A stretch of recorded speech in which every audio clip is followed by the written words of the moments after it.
Good morning and welcome to the new edition of Better Thyself. There's nothing better than being able to make a proper decision. And proper decisions, the process of making a proper decision reveals the most important choice that you make. As a matter of fact, there is a definite relationship about the important choice you make and the decision making. Each impacts the other. You are well aware that every day you hear an advice, choose your friends carefully. You also hear every day a man is known by the company he keeps, and naturally a woman is known by the company she keeps. We are also advised every day by these gurus that maximize your happiness, but everybody forgets that the more important decision is not to make the friends you choose, but the most important decision is whom do you associate with? The surest way to maximum happiness has nothing to do with experiences, material goods, or your personal philosophy. The most important thing is with whom you spend time. It is not just choosing the friends. It is the personal company that is the important factor in making decisions. We cannot forget that making decisions is very tiring. Human beings have a very limited energy, a very limited mental energy to devote to making decisions. There are other things much more important. The decisions can be picking your clothes, what to wear, what to eat, where to eat, and after you decide where to eat, what to eat when you get there, what music to hear, what movie to see, which podcast to listen to. And that is what our own free will demands our brains to do every second. And that energy we spend on a daily basis. As a matter of fact, the second point is still more important, and that is that you and I, we human beings, believe and wrongly believe that we are in full control of our happiness by making these choices. We are not. So long as you make the right choice, the thinking goes, we will put ourselves on a path of life satisfaction. Nothing can be more wrong. The reality is that decision making is fraught with a bias, with prejudice, with likings and dislikings, which cloud your judgment. When your judgment is clouded, how can you make an impassioned, unprejudiced, objective decision? You cannot. And people misremember that bad experience and a good experience. And they confuse bad experience with a good experience. It's versa. People more often than not let the emotions turn a rational choice into an irrational one. People more often than not use social cues to make choices they would otherwise avoid. And these social cues which they use are often subconscious. They are a part of the id and the superego. But they are there and you can't deny it. As a matter of fact, this very fact that we are not aware of the choices enables us to harness these choices for good.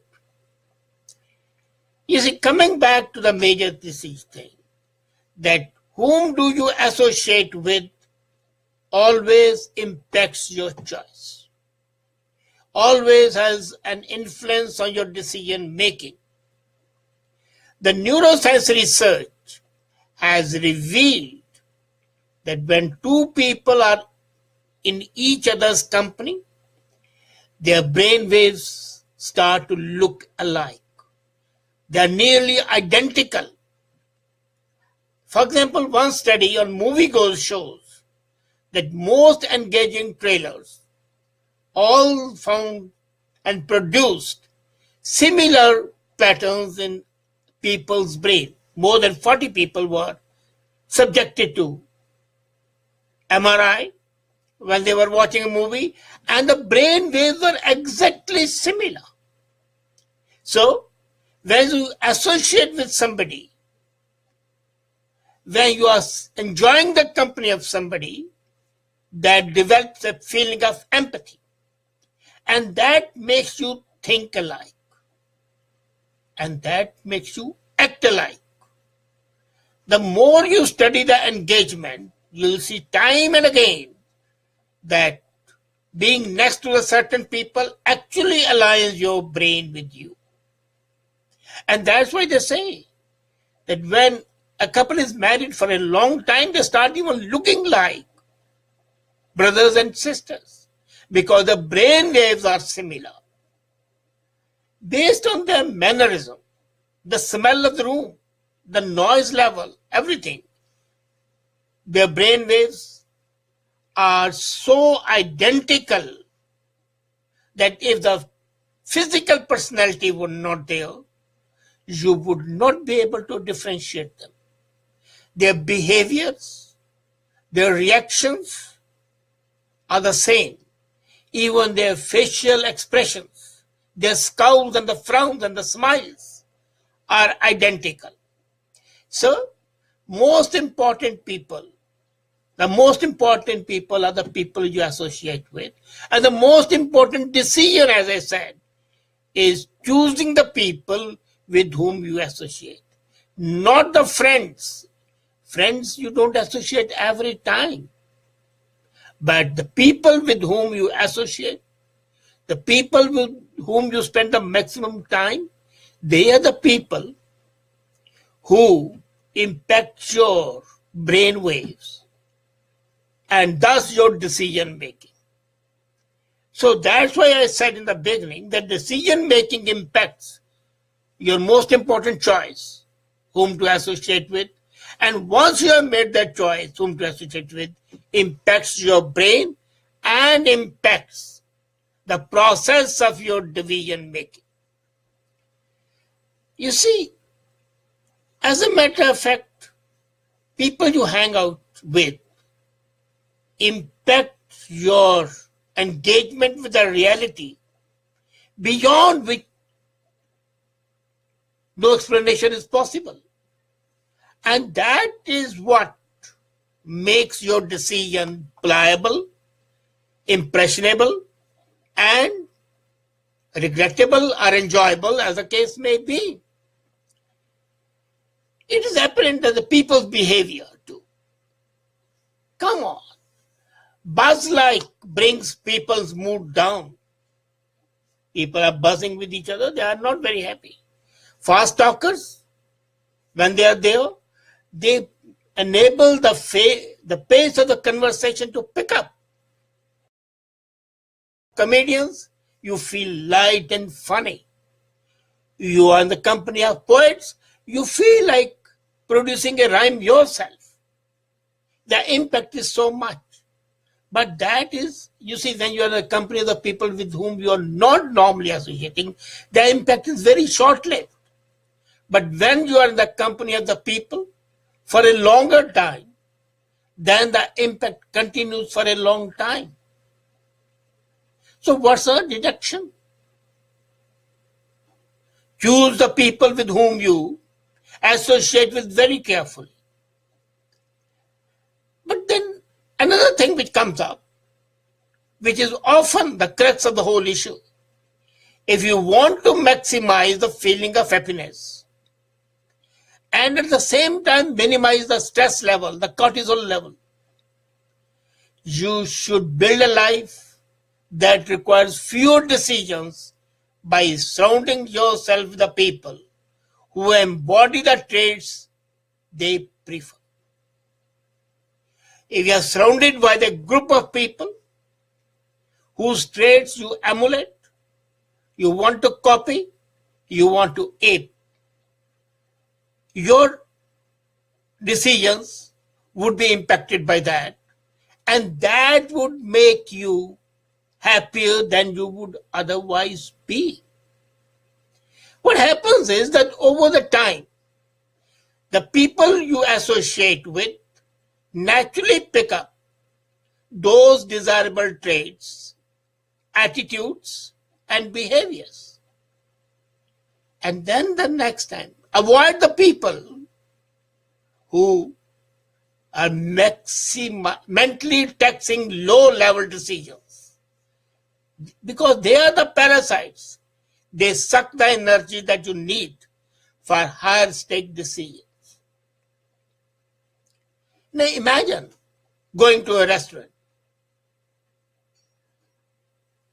Then you ask your friends or people you are with, where would you like to go? And then you go and take a decision what to eat.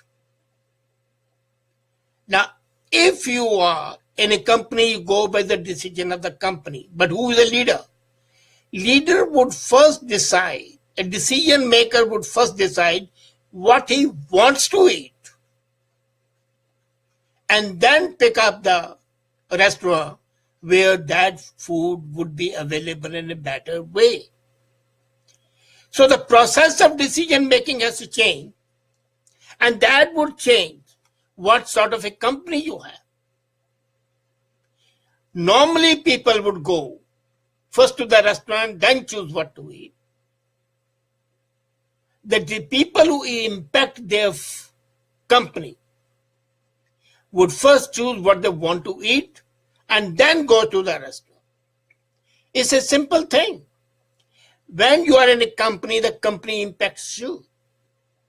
But you also impact all of them. It is a question of who is leading the gang, who is leading the pack. The pack is there. When the wolves attack, they attack in a pack. But there's always a leader in the pack. Same is about the monkeys. They go together, but the leader is there. And the decision making, while impacted by the company you keep, if you are a leader, you will contribute more than 50%. It might be a ratio of 51-49, but it would be there. In other words, avoid making two small decisions by making one larger one. The same is said about the people who want more exercise than watch less TV. Take up a musical instrument or try to be sociable. So, the most important decision again comes back to that. Whom do you want to associate with? Whom do you want to surround yourself with? And the old adage, a man is known by the company he, or a woman she, keeps. You want to be known by the people you, and you would be known because you'll be acting in that manner with the proviso that if you are a leader, you will slightly impact. And if you are an average person, then you are just a member of the team. You are not a decision maker. You are not somebody who can impact the decision making of the others. Choice is yours. You want to be a decision maker, then make a decision that impacts others, and then surround yourself with the people who at least think in that way. Your grooves might be deeper, but they run along the same lines. And to be happy, the most important decision is taking a decision whom to surround yourself with. Once you have taken that decision properly, pertinently, and cleverly, your extent of happiness is assured to a great extent. Think about it. Thanks.